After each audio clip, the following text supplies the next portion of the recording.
हमारे चैनल को सब्सक्राइब करें और वीडियो सबसे पहले अपने मोबाइल पर पाने के लिए बेल आइकन को दबाएं। उन्नाव से आ रही बड़ी खबर आपको बता दें। उन्नाव में भीषण सर्दी से बचने के लिए एक परिवार ने जलती अंगीठी को कमरे में क्या रखा, मौत को दावत दे दी।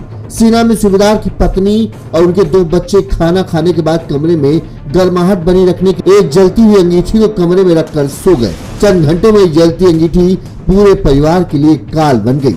अंगीठी से निकलने वाले धुएं ने कमरे में ऑक्सीजन को खत्म कर दिया और धीरे धीरे मां और दोनों बच्चों को मौत के आगोश में हमेशा के लिए सुला दिया। आस पड़ोस के लोगों को हादसे की खबर तब मिली जब सूबेदार ने घर पर फोन मिलाया, लेकिन किसी ने फोन नहीं उठाया। इस पर उन्होंने छोटे भाई पंकज को घर जाकर जानकारी लेने की बात कही। आनंद फानंद में पंकज घर पहुंचा तो देखा घर का गेट लॉक था। बगल की छत से घर के अंदर घुसे, कमरे का दरवाजा खटखटाया, कोई रिस्पांस नहीं मिला तो दरवाजा तोड़ दिया। और जैसे ही दरवाजे के अंदर घुसे तो देखकर हक्का बक्का रह गए कि भाभी और दोनों बच्चों की लाश कमरे में पड़ी थी। सूबेदार की पत्नी और बेटी की लाश बेड पर थी तो बेटे का शव फर्श पर पड़ा था। एक साथ 3 मौतों से पूरे इलाके में हड़कंप मच गया। मौके पर पहुंची पुलिस ने शव को कब्जे में लेकर पोस्टमार्टम के लिए भेजा। पोस्टमार्टम रिपोर्ट में भी चौंकाने वाला सच सामने आया। देखिए, आज सुबह लगभग 9:45 बजे थाना बांगरमऊ पर सूचना मिली कि न्यू कटरा मोहल्ला में एक घर में जो है एक महिला और 2 बच्चों की लाश पड़ी हुई है। इस सूचना पर मौके पर पुलिस आई और पता चला कि जब यहाँ पर सुबह दूधिया दूध देने आया तो इनका घर बंद था और काफी देर तक खटखटाता रहा, नहीं पता चला। तो इसने दूधिया ने इनके परिवारजनों को, जो मुन्नी खेड़ा थाना फतेहपुर 84 के रहने वाले हैं, उनको फोन किया और फिर लोग आए तो दरवाजा तोड़कर देखा गया तो अंदर जो है बिस्तर पर एक महिला और उसकी छोटी बच्ची जो कि करीब 4 वर्ष की है, वो दोनों की डेड बॉडी पड़ी थी और नीचे जो है उसका बच्चा भी गिरा हुआ पड़ा था जो कि लगभग 7 वर्ष की उम्र का है।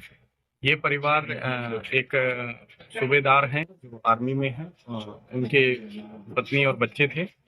उन लोगों को सूचित कर दिया गया। सभी लोग मौके पे आ रहे हैं और रिश्तेदार भी आ रहे हैं। इसमें शव को कब्जे में लेकर के विधिक कार्रवाई की जा रही है। प्रथम दृष्टया जो जांच में प्रकाश में आया वो ये प्रकाश में आया कि वहां पर अंगीठी रखी हुई है।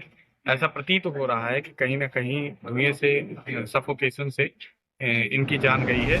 मिल रही जानकारी के मुताबिक उन्नाव की बांगरमऊ कोतवाली क्षेत्र के न्यू कटरा मोहल्ले में आर्मी में सूबेदार आलोक सिंह, उनकी पत्नी नीतू सिंह, 2 बच्चे 7 साल का वैभव और 4 साल की वैष्णवी यहीं पर रहते हैं। सूबेदार आलोक सिंह जम्मू कश्मीर के रेहाड़ी में तैनात थे।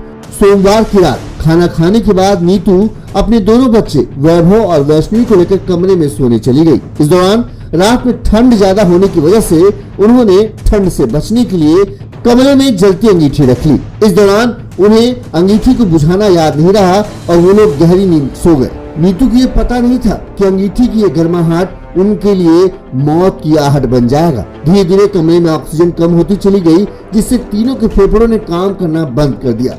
बताया जाता है कि इस दौरान जब सांस लेने में दिक्कत होने लगी तो 7 साल के मासूम वैभव ने मां और छोटी बहन को बचाने की खूब कोशिश की। इससे उसके हाथ भी जल गए। मौत से पहले अंगीठी को बुझाने का वैभव ने प्रयास किया, इसमें वो सफल नहीं हो पाया, जिसकी वजह से आखिरकार दम घुटने से वो फर्श पर गिर गया और उसकी भी मौत हो गई। पूरे परिवार की मौत की खबर जैसे ही सूबेदार आलोक सिंह को मिली, मानो उन पर दुखों का पहाड़ टूट पड़ा। आलोक सिंह ने साल 2024 में बच्चों की पढ़ाई के चलते बांगरमऊ के मोहल्ला न्यू कटरा में अपना घर बनाया था ताकि बच्चों की पढ़ाई में किसी तरह की कमी न रह सके। लेकिन साल भर भी नहीं बीता और ये घर अब सूना हो चुका है। आलोक सिंह का कहना है कि सूना घर अब उन्हें काटने के लिए दौड़ता है। इस हादसे के बाद पूरे परिवार का रो रो कर बुरा हाल है। संवाददाता अजय द्विवेदी की रिपोर्ट, उन्नाव, यूनिज़ यूपी।